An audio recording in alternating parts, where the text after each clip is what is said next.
and your research then after that, if you're not careful, it will just be limited to, defending your own point, defending your position. No, I'm not worried at all. I rely on God, Allah.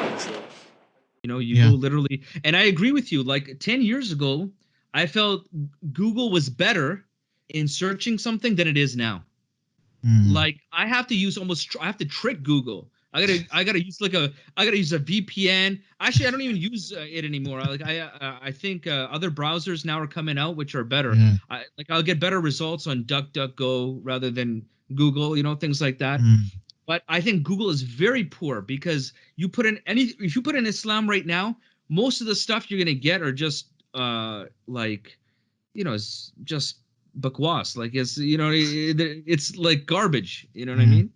Yeah. So I feel it's a poor research tool now, and maybe perhaps we need to develop those skills. Like I remember when I was growing up, we used to have classes from elementary on up how to do research at the library. You know what I mean? So how do you go to the periodicals? How do you go to different categories? So maybe we have to start re-educating ourselves on how to do research, because what's the level of research now? Google, okay, you type in whatever search keywords and that's pretty much it. But I remember we used to have classes even in university how to do proper research, how to look at studies and be able to critique studies or to be able to critique sources, That's very, very important. Yes. Especially with understanding how to deal with difference of opinion with different brothers and sisters, right?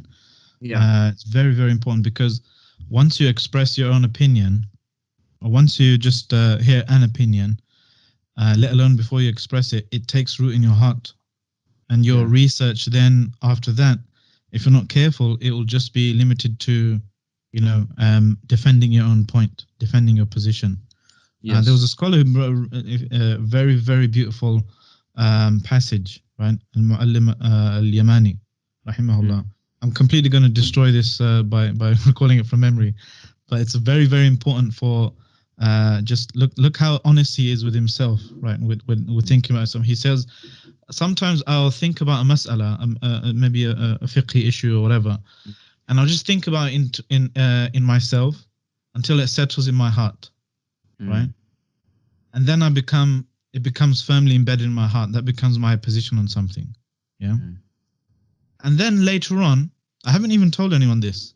Later on, I might think of something else, maybe that goes against that initial opinion that I just came to me, and then I find some resistance inside me to change my opinion. Yes. Naturally, and I haven't even told anyone my opinion. So what then? Okay, if I had expressed my opinion, how harder would it have been? How much more resistance would I have had to then change my opinion when that new information came to me? And then how much harder would it have been had the person who came with the additional information not been myself, but someone else? Yes. How much more resistance would I have had then? Yes. But he doesn't stop there. Then he says, how much harder would it have been if I had uttered the opinion, the person who came with the new information wasn't myself but was someone else, and was someone who is my opponent? Right? Yes. How much harder would it have been then to accept the truth and swallow my pride and change my opinion? Right? This is a person who's writing about 100 years ago. There's no internet. There's nothing like that. The most they do is write refutations to each other, with like feathers or whatever, quills. Yeah. And then it takes 2 weeks for it to arrive to the other person. Imagine now the impact this is having. These are scholars who've worked hard on their own self-discipline and their control.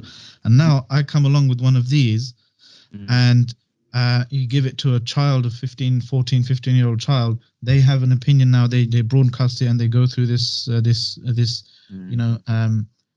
phase, this episode, where they're disagreeing with people online openly. They're expressing their opinions left, right, and center. And then when some new information comes to them, naturally they're going to find so much resistance, and all of their research is going to be expended, not finding the truth, looking for what is closest to Allah, but looking for what supports my opinion. Yes. This is one of the greatest traps of shaitan, subhanAllah. Do I feel that the New York police are providing enough protection, or do I have to have protection of my own? I look for protection from Allah.